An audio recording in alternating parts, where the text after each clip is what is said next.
Em Jataí, nos últimos dias, as temperaturas elevadas têm causado grande desconforto à população.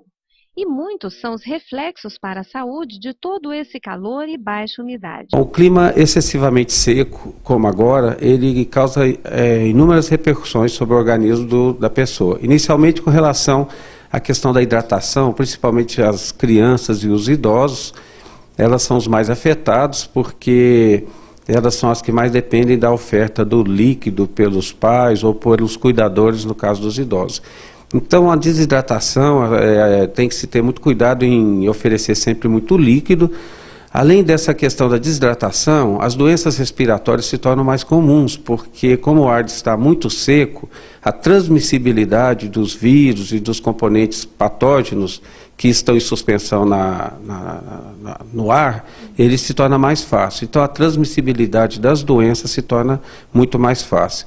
Além disso, as questões relacionadas também a alimentação, o desconforto que esse calor excessivo causa e questões de pele, a pele resseca muito, principalmente no caso dos idosos, são todos esses aí repercussões negativas desse clima excessivamente seco. Dr. Nonato diz que, ao contrário do que acreditam algumas pessoas, o calor não causa um mal que possa levar à morte de forma repentina e também esclarece que o calor exagerado não eleva a pressão arterial. Não existe uma ligação direta de temperatura com hipertensão arterial. A hipertensão arterial ela está ligada mais a fatores alimentares, quem se alimenta com excesso de sal, fatores próprios do indivíduo como sedentarismo, dieta errada e tudo mais, e questão étnica também, né? A questão da etnia, da herança, que muitas vezes pacientes que já vêm de famílias de hipertensos, mas diretamente ligado ao clima,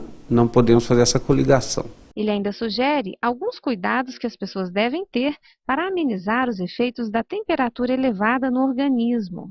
Os principais cuidados que nós médicos orientamos, principalmente devem ser voltados aos idosos e às crianças, que são aqueles que estão mais suscetíveis às consequências do calor excessivo. Mas os principais cuidados seriam oferecer muito líquido, né?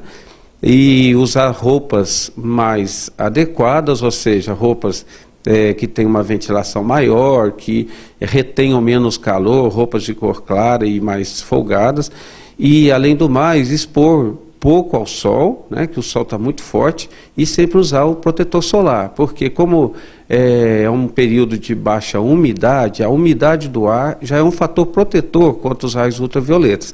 Como essa umidade está muito baixa, a exposição da pele ao sol, ela é mais maléfica. Então, aconselha-se, além de uma hidratação com cremes, o uso dos protetores solares e evitar a exposição prolongada. Ele ainda comenta as afirmações de que o ventilador e o ar-condicionado possam ser prejudiciais à saúde. Não, o ar-condicionado, ele deve ser usado numa temperatura que não seja excessivamente fria, porque senão o frio excessivo, evidentemente, ele vai predispor algum desconforto respiratório. E os ventiladores também não tem problema, evitar pessoas que tenham doença infecto-contagiosa, porque o ventilador pode ser um fator de propagação de vírus. Mas se for um ambiente que as pessoas estejam sadias, não há problema. Uma orientação muito importante, principalmente com relação ao ar-condicionado, é que sejam feitas as limpezas periódicas do filtro, porque senão o ar-condicionado ele é um emissor de ácaros e outras bactérias que se tornam nocivas no ar que as pessoas respiram. E quando questionado sobre os males de se dormir, por exemplo, sem camiseta, Dr. Nonato explica que se forem evitadas correntes de ar, não há problema. Não há problema. Isso daí eu acho que a transpiração se torna mais fácil e desde que haja um conforto não é problema.